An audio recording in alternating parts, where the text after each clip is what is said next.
This is the BBC television service. We now present another program in our series of experimental transmissions in colour. We live in a kaleidoscopic world. But colours are more than mere decoration. Colours carry deep and significant meanings for us all. And in this series, I want to unravel the stories of three colours. Three colours which, in the hands of artists, have stirred our emotions, changed the way we behave, and even altered the course of history. Gold, its lustrous shine, has made this the most intoxicating colour, one we've used throughout history to revere the things we hold most sacred. Blue.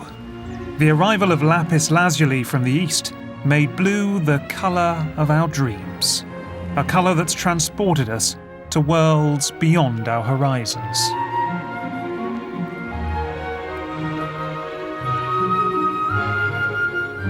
And this is a story of white. Today, we see white as a colour of virtue, a colour of cleanliness, of innocence, a colour as pure as the driven snow.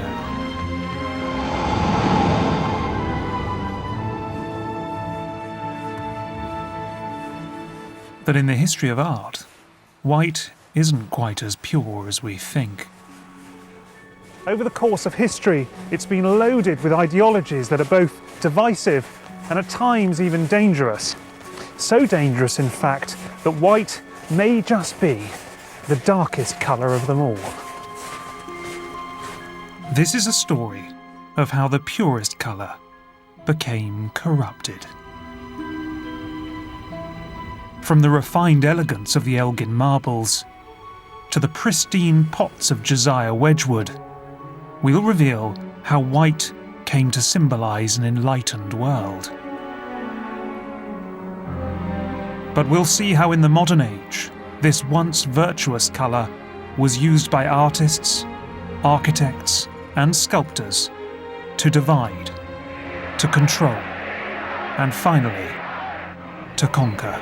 Stop thinking and believe in me, bellowed Mussolini.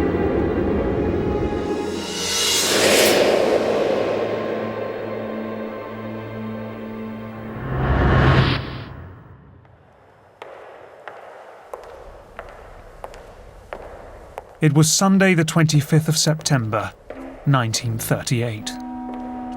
The director of the British Museum was on his evening rounds.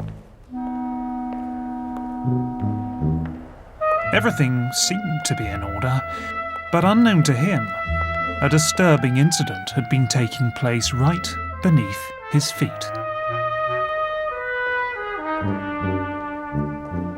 In the basement, some of the museum's sculptures were in the process of being cleaned. But they were being cleaned with copper chisels and carborundum. To make matters worse, the objects in question were some of the museum's most prized possessions, the Elgin marbles. The Elgin marbles were a set of ancient Greek sculptures that had once adorned the Parthenon in Athens, and they were widely seen as the bedrock of Western art. Like many ancient sculptures, the Elgin marbles were once painted in rich colours, which over the millennia had washed away. Yet at one point, we became convinced that these sculptures had always been white, and now they were being made whiter than they had ever been before.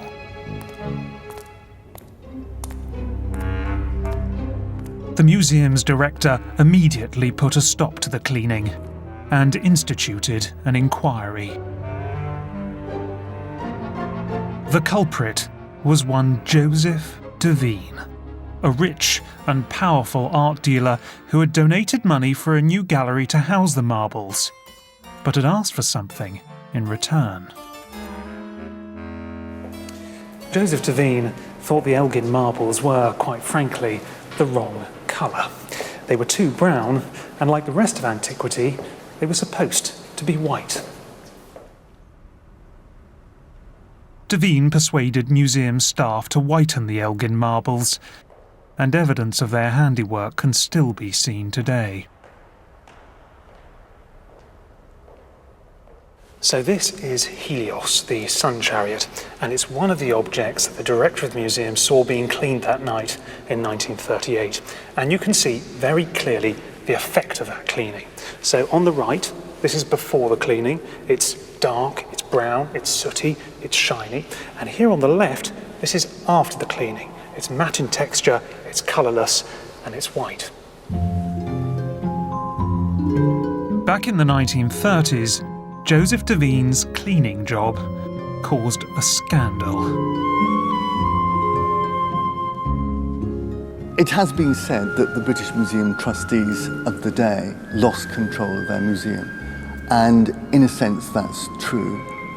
The museum was unduly influenced by the strength of the personality of de Veen. And the practice of scraping the surface of the sculptures was not approved. That's the important thing to get across. It was not an approved action. We must get this into proportion. The surface removal, we're talking of a fraction of a millimetre. And of course it wasn't every sculpture that was cleaned. It probably doesn't much affect the moral question if we try to mitigate what was done. I don't want to defend it. What would be the point? It was 70 years ago, I wasn't alive, and everybody who was involved then is dead. But there was already a history to the surface of the sculptures, and it is part of that history that we add another chapter. The debate over the cleaning will no doubt go on. But in our story of white, there's a more intriguing issue at stake. So the big questions for me are these. Why was de Veen so desperate for these sculptures to be white? Even go to the lengths of damaging these sculptures to make them whiter? And why, when all the evidence points the other way, when we know that the ancient Greeks covered their sculptures in colour, do most of us still think, secretly, that they should be white? In my mind, one man is above all responsible for the whitewashing of antiquity. And in doing so, he planted white at the centre of European culture for centuries to come. His name was Johann Joachim Wickelmann.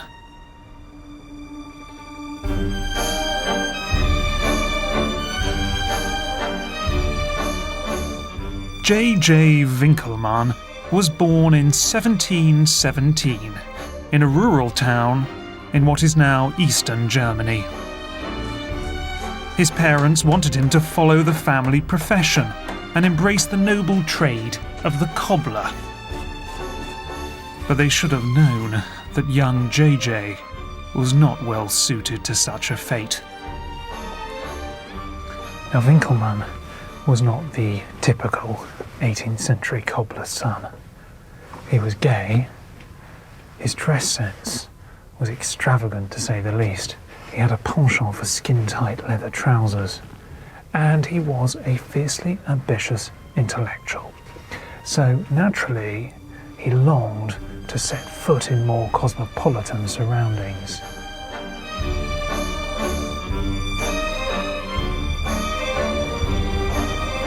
In 1748, Wickelmann fetched up in Dresden, and it wasn't long before he made a discovery that would change his life.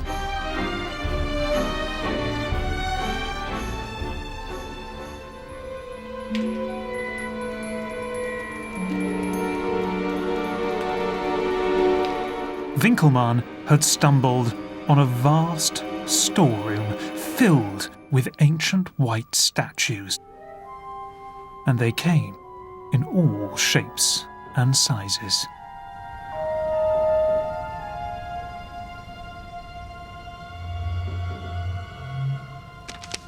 There was plenty to, shall we say, feast his eyes on. There were buttocks aplenty, there were ripped, muscular torsos, and there was even the odd genital. These white sculptures were the most wonderful objects that Wickelmann had ever seen. And he decided there and then to dedicate his life to persuading the world of their beauty. He knew that he had to begin in Rome.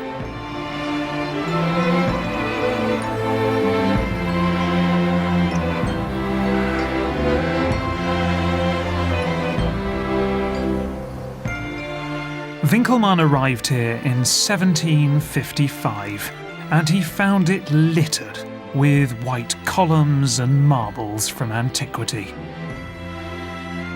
And he immediately set to work on a tome in which he celebrated all the wonderful white marble that he found.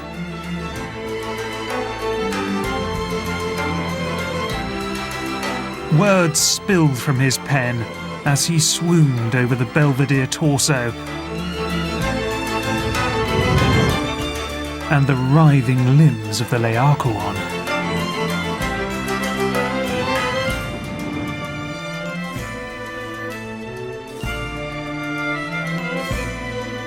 Wickelmann's scribblings eventually attracted the attention of the Vatican, who appointed him keeper of their antiquities, a distinguished post once held by Raphael. And it was in the Vatican that Wickelmann set eyes on a sculpture that would inspire him like no other. The Apollo Belvedere was thought to be a Roman copy of a Greek original made around 300 BC.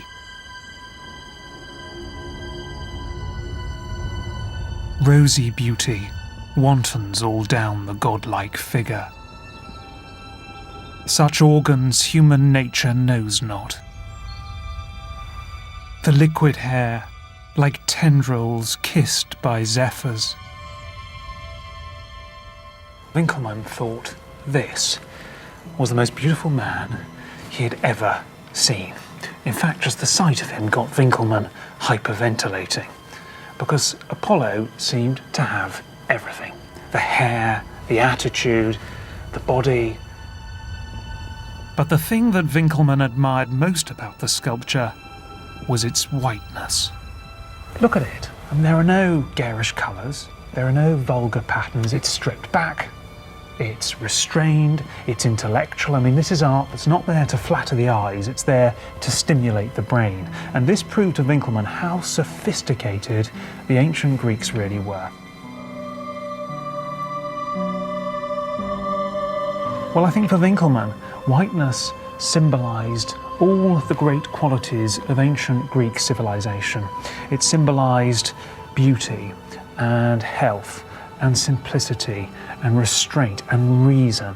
Now, these were the values that he wanted his age to take up, so his contemporaries could become as great as the Greeks and as beautiful as Apollo.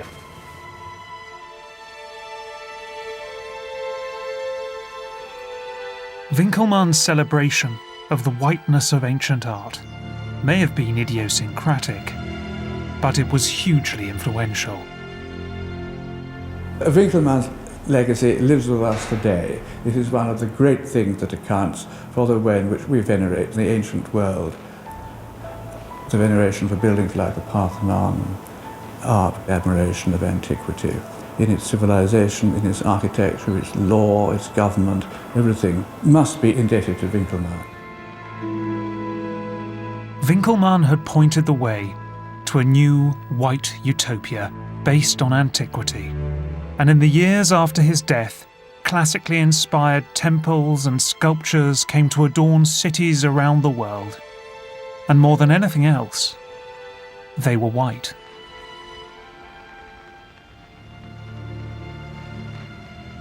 There is a great deal of moralizing that lies behind the notion of whiteness and purity. Wickelmann said that we should return to for the purest style of the past, and that this would make ourselves pure. Didn't perhaps work very much in his case. But Wickelmann's dream of filling the world with the pure white of antiquity would be realised not in Italy, but in the north of England.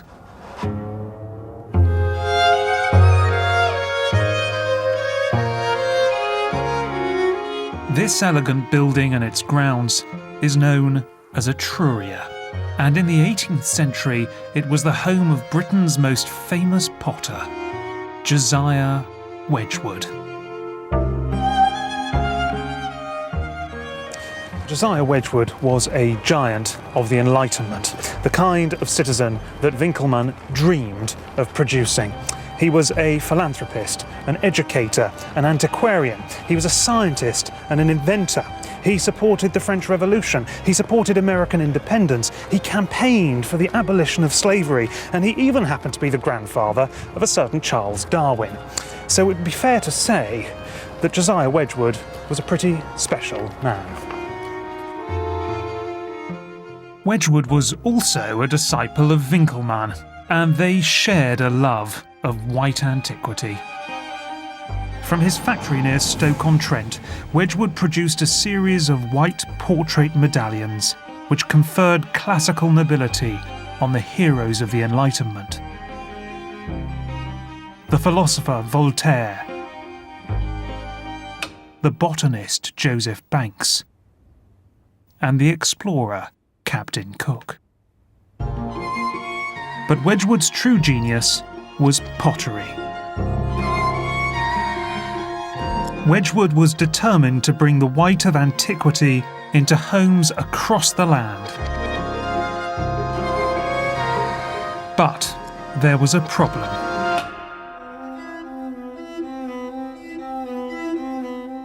British pottery had traditionally been turned out in the earthy colours of the native landscape. The secret to perfect white pottery remained a mystery, eluding almost everyone but the Chinese. Yet Josiah Wedgewood was undeterred. Here at Stoke-on-Trent, the greatest traditions of the pottery industry are being maintained by craftsmen using, in many cases, methods and knowledge passed down over generations. Let's look now at a cross-section of the processes that go into this lovely china. Wedgewood slaved for years and conducted over 5,000 experiments in his search for the perfect white glaze. And all of them are recorded in an experiment book written in his own hand. So this is Josiah Wedgewood's private experiment book. And it's filled with hundreds and hundreds of experiments as he tried to create a perfect white glaze. And it therefore tells the kind of secret story behind that process. And what he's got here in the book are numbers of all the different experiments he's made. 406, for instance, where he says that it's got a rather good colour, but it's still a little bit greenish. 407, 408, 409 is rather better, 410 rather worse. So you can see what a difficult job it was to really perfect a very simple, clear, pure and smooth white glaze. But then, in 1761, Wedgewood made his breakthrough.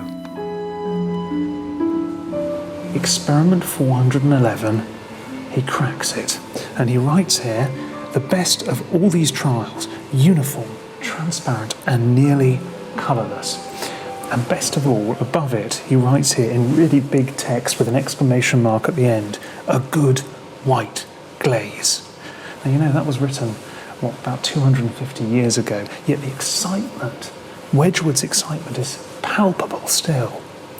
And I'm not surprised that he was excited, because what he'd really stumbled upon was the first great white glaze in the history of European pottery. And before long, Wedgewood was turning out a series of beautiful white pots. He called his sparkling new range Queensware. So this is the fruit of Josiah Wedgewood's tireless labour, an absolutely exquisite group of 18th century queensware objects, and there is a huge variety of, so we can go from these really rather wonderful grand vases to these terrific potpourri pots. There are salt dishes.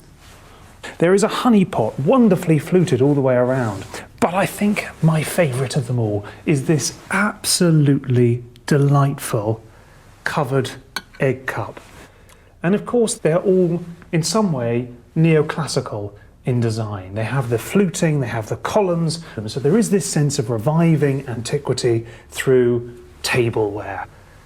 But for me, perhaps the most important thing of all when it comes to these objects is their colour, their absolutely flawless, immaculate whiteness. Wedgwood took this great Wickelmannian idea of simplicity and taste and beauty and whiteness, and he gave it to everyone.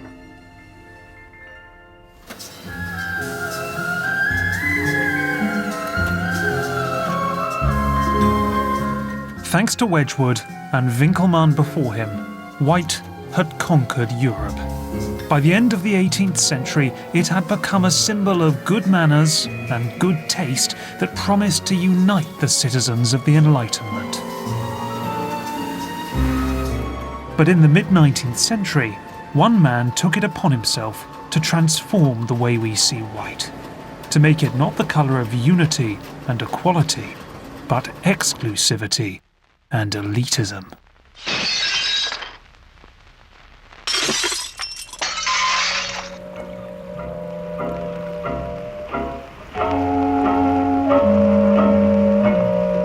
In 1859, a young man arrived in London hoping to make it as an artist. He was an American by the name of James McNeill Whistler. And Whistler was a snob. From a wealthy Massachusetts family, he'd been booted out of the exclusive West Point Military Academy, and like many a rich kid with more money than motivation, he decided on a career in art. Whistler would later be celebrated for the paintings he made from the Thames embankment. But when he first moved here, Whistler was horrified by what he found. He thought the people here wore ghastly clothes, ate ghastly food, but most unforgivable of all, they had ghastly taste in art. The Victorian public were hooked on paintings that showed scenes from well-known stories. Myths and legends of Britain's past. Tales of courtly love and damsels in distress. And Whistler was determined to set himself apart from this repulsive art and the public who loved it so much.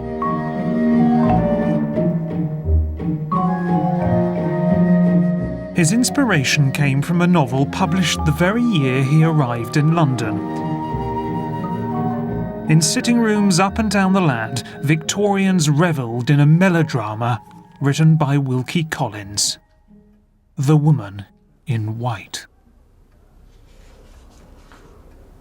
I wound my way down slowly over the heath, when, in one moment, every drop of blood in my body was brought to a stop by the touch of a hand laid lightly and suddenly on my shoulder. There, as if it had that moment sprung out of the earth or dropped from the heaven, stood the figure of a solitary woman, dressed from head to foot in white. Did you hear someone calling after us? No. The Woman in White was a sensation in every way. It gripped the Victorian public like a modern-day soap opera, and it became a hugely successful franchise as well, spawning spin-off musicals, plays, fashion ranges, and even 2 woman in white themed perfumes. The success of the woman in white gave Whistler a crafty idea. He would use white to mock crass Victorian taste. He set to work on a strange series of paintings, all of women in white. The Victorian public turned up to see them, expecting to find their favourite story told in paint. But Whistler had them completely baffled. Who is this woman? Is she the woman in white? Why is she standing on a bear? What on earth is this girl thinking? Is she happily married, or soon to be alone? But the most baffling painting of all was Whistler's third. Here it is, and it depicts 2 beautiful young women. The one on the left, the redhead, she was the woman that was depicted in Whistler's 2 previous white paintings. She's even wearing the same white dress, and she is reclining ever so elegantly on a sofa, which is of course also white. Now some thought it must be about a wedding. Was this woman about to get married? Had she just got married? If she had just got married, where was her husband? Or was there no wedding at all? Was the white dress and the little white flower underneath it simply a symbol that she was a kind of Virgin Mary? Or were the 2 girls ancient Greek goddesses in their beautiful, pale drapery? Or were they simply 2 prostitutes in their night dresses? Well, the public was desperate to know the answer, but Whistler wouldn't give it to them. All he gave them was this infuriatingly vague title, Symphony in White, No. 3.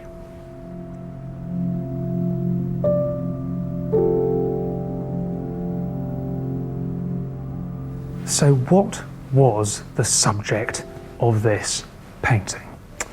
Well, it wasn't about a bride, it wasn't about a virgin, it wasn't about a whore, it wasn't even about a Wilkie Collins novel. The subject of this painting was white itself, nothing more. This picture was simply about different kinds of whiteness being put together and mixed together on a canvas. It was a symphony in white.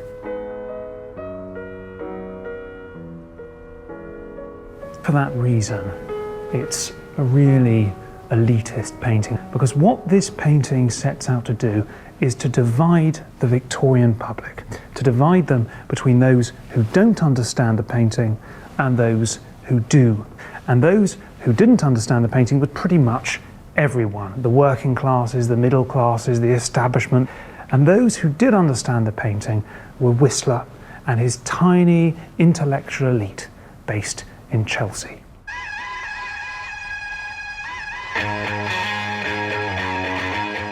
Whistler basked in the controversy. In fact, he enjoyed it so much that white became something of a signature. Whistler wore white trousers, white waistcoats, and white jackets. He cultivated a big curly lock of white hair right here at the front of his head. He took to walking white Pomeranian dogs through the streets, and when he finally built his own home, he called it, unsurprisingly, the White House.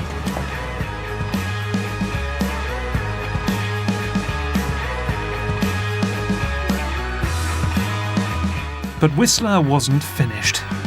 He despised the public's tastes so much that confusing them was not enough. He wanted to banish them from the art world altogether. Si tu n'étais pas là, comment pourrais-je vivre? Je ne connaîtrais pas ce bonheur qui 1883, Whistler opened an exhibition of new pictures he'd made on a trip to Venice. But it wasn't the paintings that caused the sensation this time.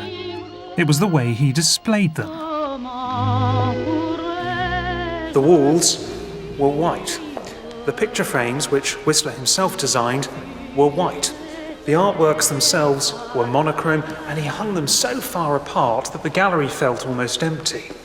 But it didn't stop there. Whistler was so determined to control the look of his exhibition that he even kitted out his gallery attendant in the same colour scheme, and the unfortunate individual became known as the Poached Eggman.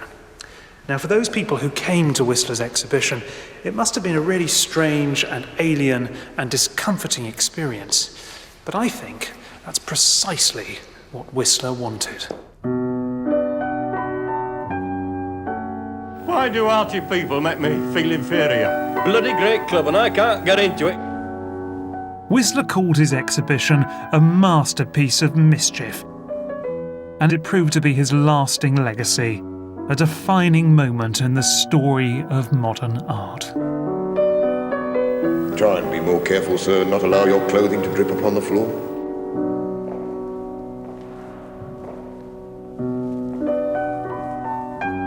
Whistler's exhibition was hugely influential because what it did was basically pioneer the white gallery space, the white cube that now seems all but compulsory in today's art world. No whistling, no babies in prams or in arms.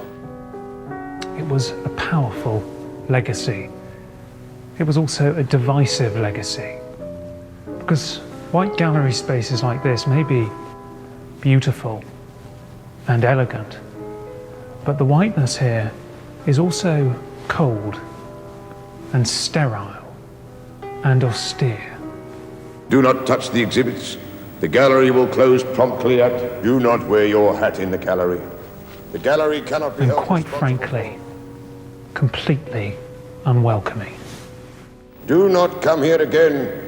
The gallery does not welcome visitors. In Whistler's hands, white had become the cold and exclusive colour of the artistic elite. Keep out! Go away! Do not come back! And the modern artists of the early 20th century continued the trend. Blank Frank is the messenger of your doom and your destruction. Making impenetrable white works of art that few but themselves could understand.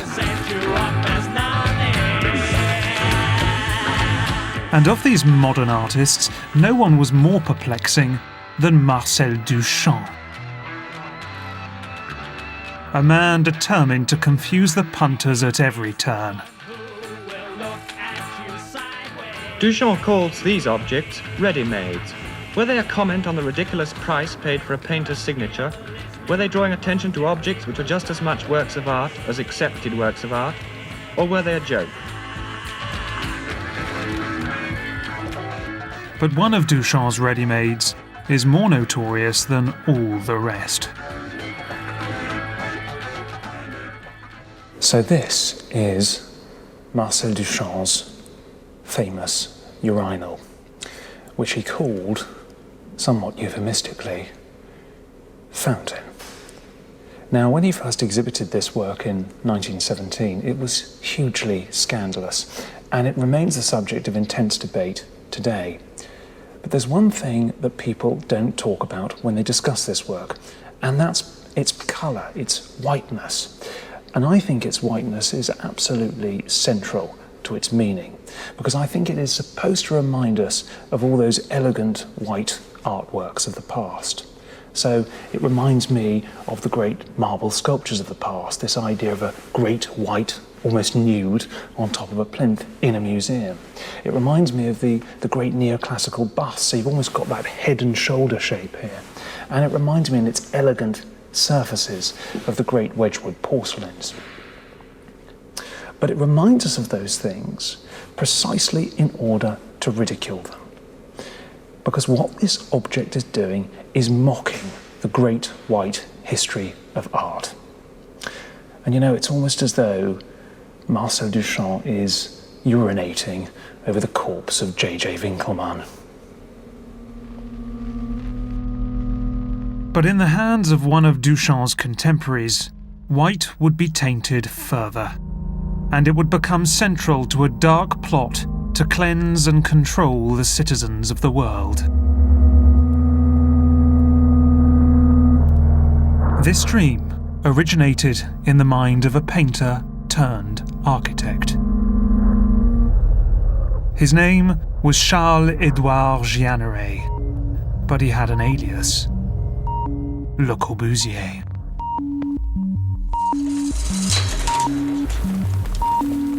Le Corbusier grew up in the clean, alpine air of rural Switzerland. His father was a watchmaker, and Le Corbusier ran his own life like clockwork.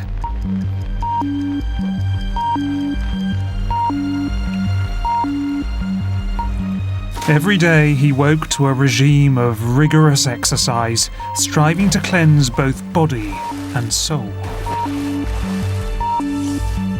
But for him, exercise was not enough. In 1925, Le Corbusier wrote a manifesto that sought to show how architecture could cleanse the world. And in that manifesto was a secret weapon. A white emulsion paint called Rippling.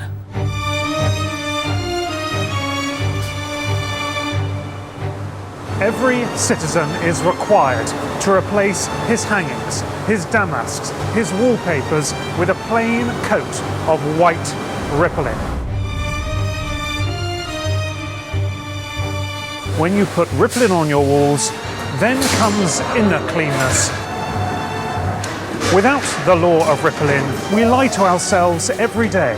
We lie to others. The law of Rippling would bring the joy of life, the joy of action. Give us the law of Rippling. Le Corbusier, c'est un peintre, donc il a une sensibilité sur la question des couleurs. Le blanc, c'est la négation de la décoration bourgeoise, c'est la négation du superflu, c'est, comme il dit, le blanc moral. C'est significatif, ça, hein, le blanc moral. C'est une moralité de dépouiller des choses superflues, la vie et l'environnement. Donc le blanc chez Le Corbusier, il n'est pas seulement une couleur, c'est un message. C'est le signe du passage d'un monde ancien à un monde nouveau. C'est le signe d'un nouveau monde qui doit naître. In 1928, Le Corbusier was given a chance to put his law of Rippling into action.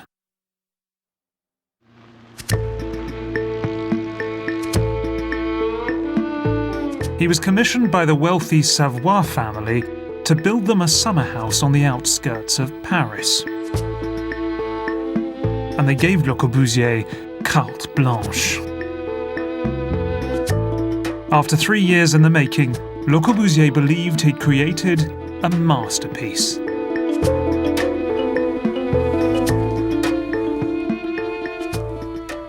As you enter on the ground floor, you are involved in a magnificent symphony of pure forms and shapes. This is the entrance hall to the Villa Savoy, and it's a beautiful, white, modernist space. But there's one thing that's very peculiar about it. This, a wash basin. Now, what in heaven's name is this doing here, right in the centre of the entrance hall, almost the first thing you see when you come inside? I think it's Le Corbusier telling us that this house is about the act of cleansing, the act of purification, the act of becoming cleaner, better people.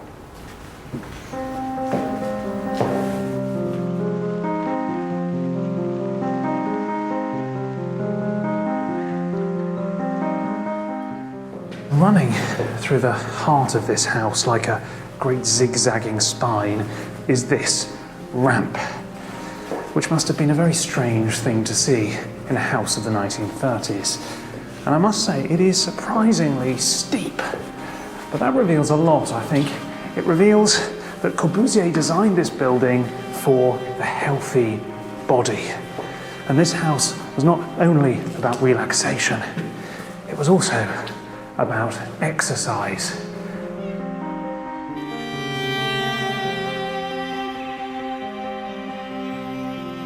Demand bare walls in your bedroom, your living room, and your dining room.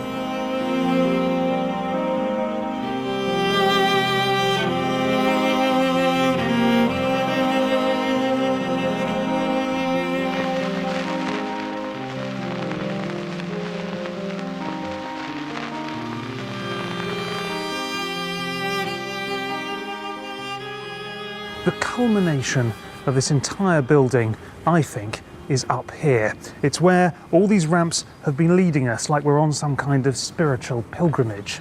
And the destination is the solarium. It catches the sun as it moves throughout the day, and these white concrete walls, these only serve to bounce the sunlight back in again.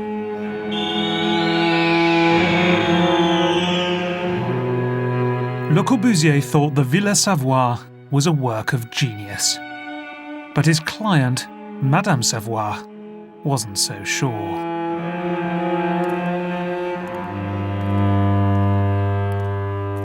The white wall may be fantastic on the drawing board because it's pure and it's precise and it's simple and it's clear.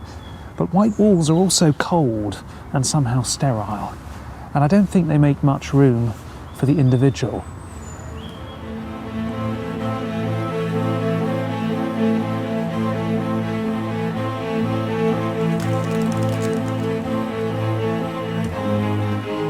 But Le Corbusier had lost interest in individuals.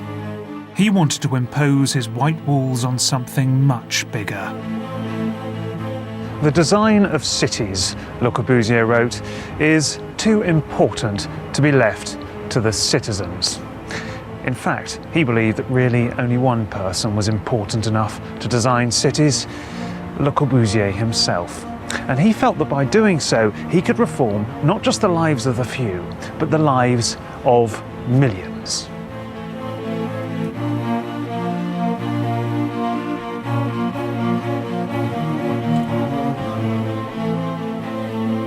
Le Corbusier reeled off designs for city after city. Paris, Berlin, Stockholm, even Algiers. In virtually all of them, his monolithic white walls overwhelm and often destroy the historic cities beneath them. Thankfully, most of his plans were dismissed. Some men have original ideas, he said, and are kicked in the arse for their pains. But as the 1930s progressed, Le Corbusier's dream of whitewashing the world was not yet over. Across Europe, new political leaders wanted to cleanse their own countries. Kick up! Kick conspiracy! Kick up! Kick conspiracy! J. Hells! There was Hitler in Germany, Franco in Spain, and in Italy, Benito Mussolini.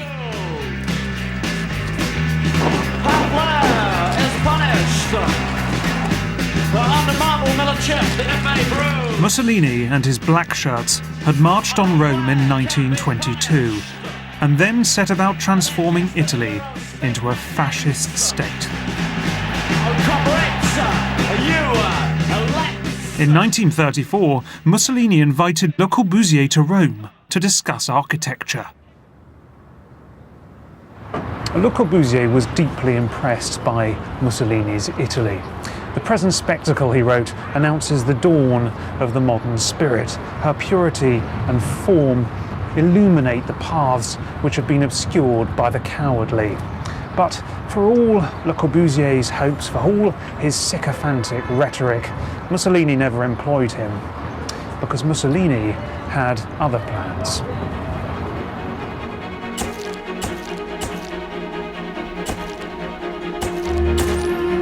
Benito Mussolini was born in 1883 near Ravenna.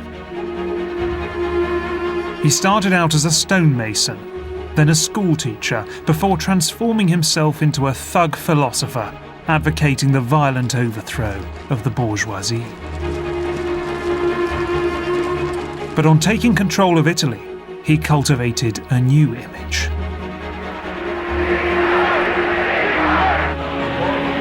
Stop thinking and believe in me, bellowed Mussolini, and I will restore the glory that was wrong. Mussolini saw himself as a modern-day Roman emperor, and his goal was to make modern Italy as imperious as it had been in the past. And I think it was when he looked out over the great Roman ruins that surrounded him that he realised that one of the best ways to do this was to do what the Romans had done before him, and that was to transform the city of Rome itself. Over the course of his dictatorship, Mussolini embarked on a series of grand projects, each one bigger than the last, all of them in white. And white would come to symbolise Mussolini's maniacal plans for a new Italy.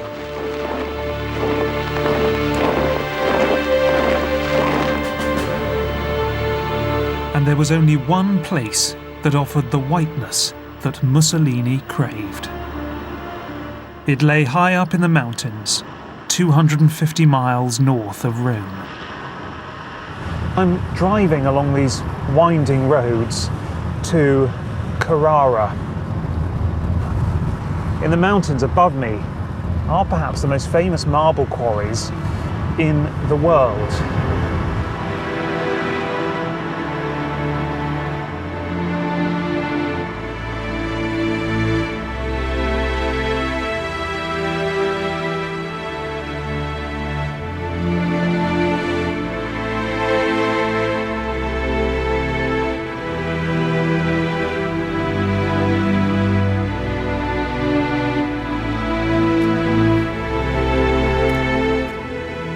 Questa cava è stata scoperta dai Romani nel 300 a.C., quindi ha una storia di oltre 2300 anni. Credo sia uno dei rari o unici esempi al mondo di un'attività che con continuità viene lavorata da 2300 anni, non esiste altro.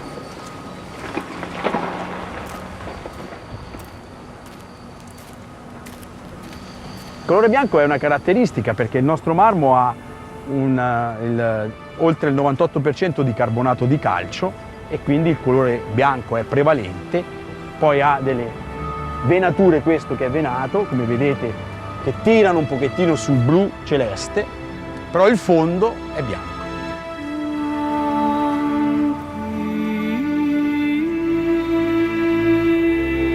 For centuries, the pure natural whiteness of Carrara marble had drawn artists and architects from around the globe.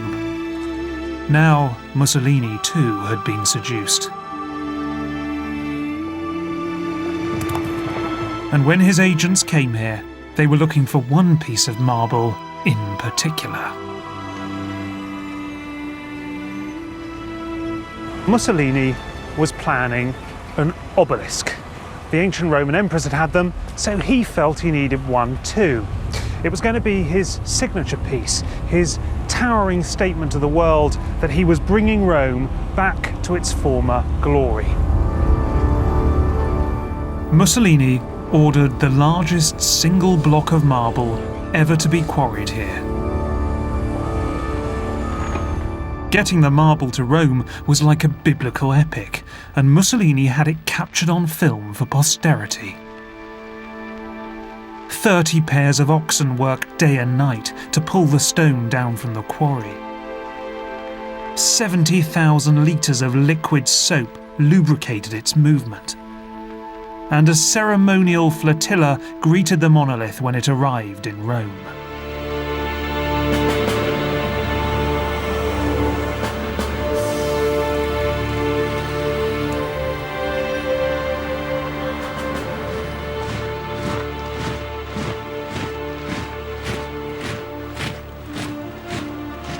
Finally, in 1932, Mussolini's towering white obelisk was raised to the sky.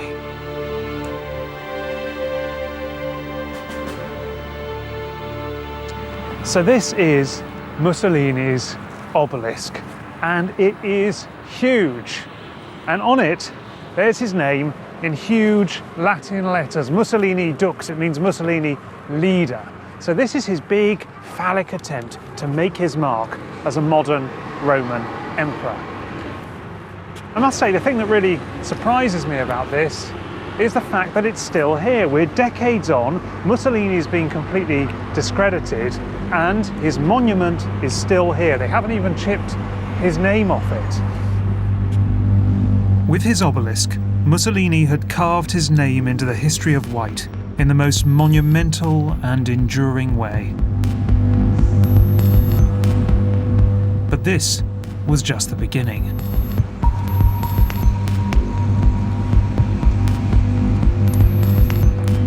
Mussolini would go on to build an even larger white monument to his fascist regime. This sports ground was built for the youth of Mussolini's new Rome, and is known as the Stadium of the Marbles.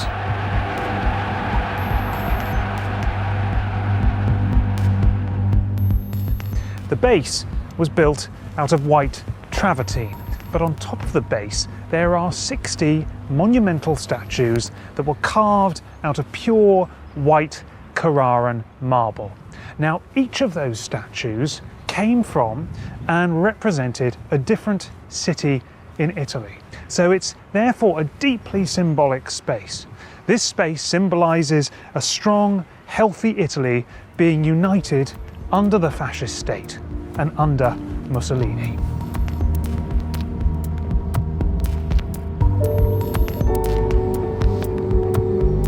These statues remind me of the ancient Greek figures that Wickelmann had admired centuries before. But here, their white forms are tainted with much darker connotations.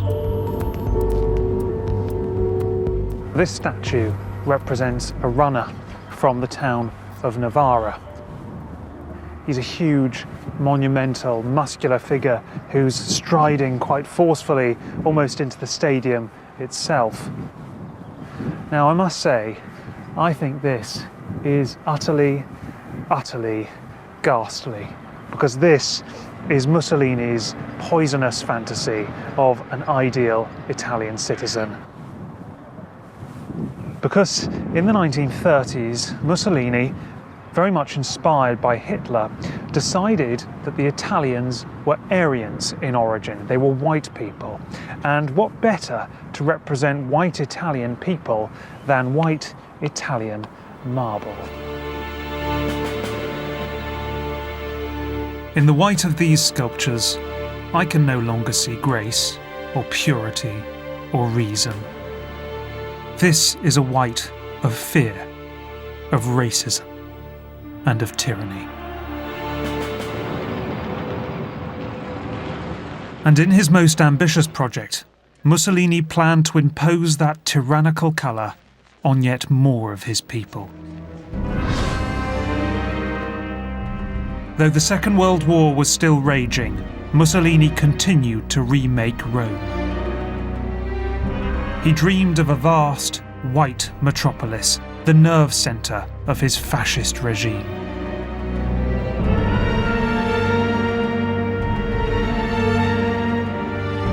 Mussolini chose a malarial swamp on the outskirts of Rome as the site for his new city.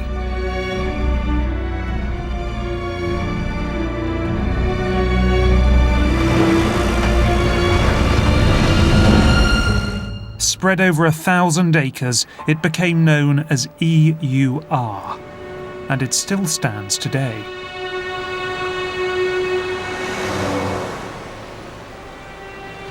All around are the white marble monuments of Mussolini's urban fantasy. But the focal point is this building, the Palazzo della Civiltà Italiana.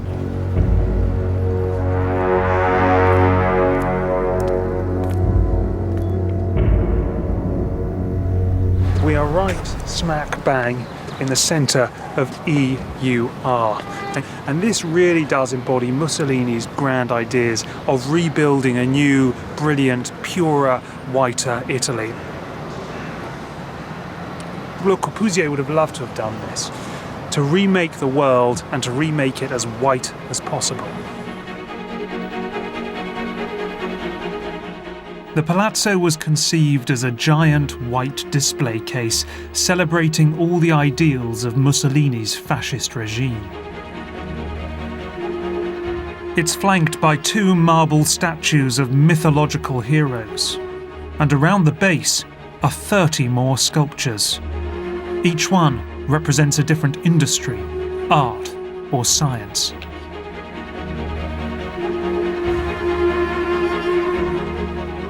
But what's most striking is its unwavering, oppressive whiteness.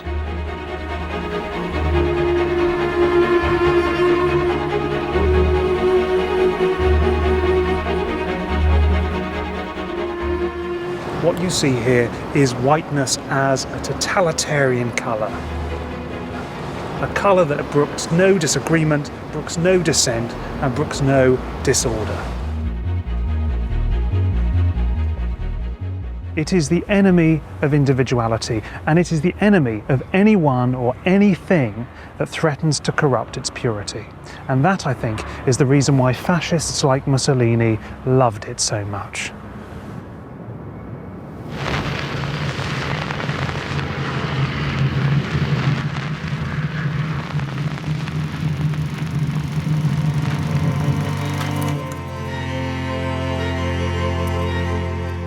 Mussolini was ousted in 1943 and was lynched by his own people shortly before the end of World War II.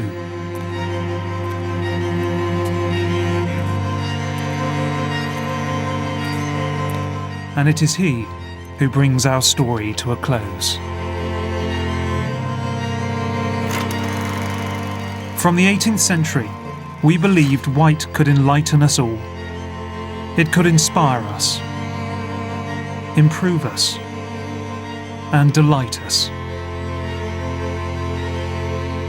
But in the modern age, it became a tool to divide, to exclude, and ultimately to control.